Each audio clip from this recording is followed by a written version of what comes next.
ദൈവത്തിൻ്റെ പരിശുദ്ധ തിരുനാമം വാഴ്ത്തപ്പെടട്ടെ. കർത്താവിനാൽ അനുഗ്രഹിക്കപ്പെട്ടവരെ, വിശുദ്ധ മത്തായി ശ്ലീഹയുടെ സുവിശേഷം 17-ാം അധ്യായത്തിലും വിശുദ്ധ മർക്കോസ് എവൻഗേലിസ്തായുടെയും വിശുദ്ധ ലൂക്കോസ് എവൻഗേലിസ്തായുടെയും സുവിശേഷങ്ങളിൽ 9-ാം അധ്യായത്തിലും കർത്താവിൻ്റെ മറുരൂപ പെരുന്നാൾ, കൂടാര പെരുന്നാളിനെ പറ്റി കൃത്യമായി വിവരിക്കുന്നുണ്ട്. സഭ ഒന്നടങ്കം കൂടാര പെരുന്നാൾ ഓഗസ്റ്റ് മാസം 6-ാം തീയതി ആചരിക്കുന്നു. കർത്താവ് പ്രാർത്ഥിക്കാനായി പത്രോസിനെയും യാക്കോബിനെയും യോഹന്നാനെയും കൂട്ടി മലമുകളിലേക്ക് കയറി പോകുമ്പോൾ അവർ ഉറങ്ങിപ്പോവുകയാണ്. ശിഷ്യന്മാർ 3 പേർ. അവർ നിദ്ര പ്രാപിക്കുമ്പോൾ നിദ്ര പ്രാപിച്ച് മൺമറഞ്ഞു പോയ 2 പേർ യേശുവിനോടൊപ്പം കാര്യങ്ങൾ സംസാരിക്കുവാൻ, കർത്താവിൻ്റെ കഷ്ടാനുഭവങ്ങളെ പറ്റി സംസാരിക്കുവാൻ ഇറങ്ങി വരും.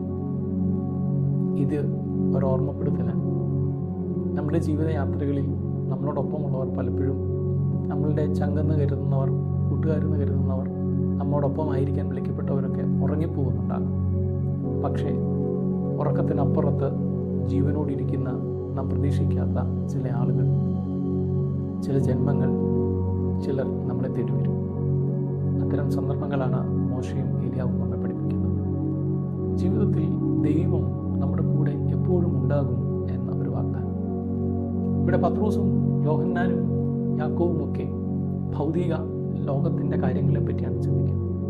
അതുകൊണ്ട് തന്നെയാണ് പറയുന്നത്, നമുക്ക് ഇവിടെ 3 കൂടാരങ്ങൾ പണിയാം. പക്ഷേ അപ്പോഴും സ്വർഗത്തിൽ നിന്നൊരു ശബ്ദമുണ്ടാവുകയാണ് വീണ്ടും. ആ ശബ്ദം ഇങ്ങനെയാണ് പറഞ്ഞു നിർത്തുന്നത്: അവൻ എൻ്റെ പ്രിയപുത്രനാണ്, മാത്രമല്ല നിങ്ങൾ ഇവന് ചെവി കൊടുപ്പീൻ, ലിസൺ ടു ഹിം.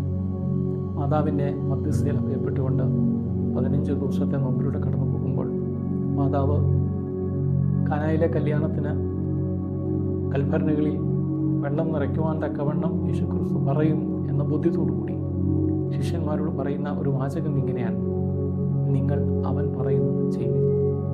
അവൻ പറയുന്നത് ചെയ്യുവാൻ തക്കവണ്ണം ഇടയാകണം, അവന് കാതോർക്കണം എന്നാണ് മാതാവ് എന്ന് പഠിപ്പിക്കുന്നത്. അതേ അനുഭവം തന്നെയാണ് ഇവിടെയും പിതാവാം ദൈവം ശിഷ്യന്മാരോട് പറയുന്നത്: നിങ്ങൾ ക്രിസ്തുവിന് ചെവി കൊടുക്കും. ക്രിസ്തുവിന് ചെവി കൊടുക്കുവാൻ തക്കവണ്ണം നമ്മൾക്കിടയാകട്ടെ. നമ്മുടെ കൂടെയുള്ളവർ ഉറങ്ങിപ്പോയാലും ഉറങ്ങാത്ത ഒരു ദൈവവും വിശുദ്ധന്മാരും നമ്മളോടൊപ്പമുണ്ട് എന്ന് ചിന്തിക്കുവാൻ നമുക്കിടയാകണം.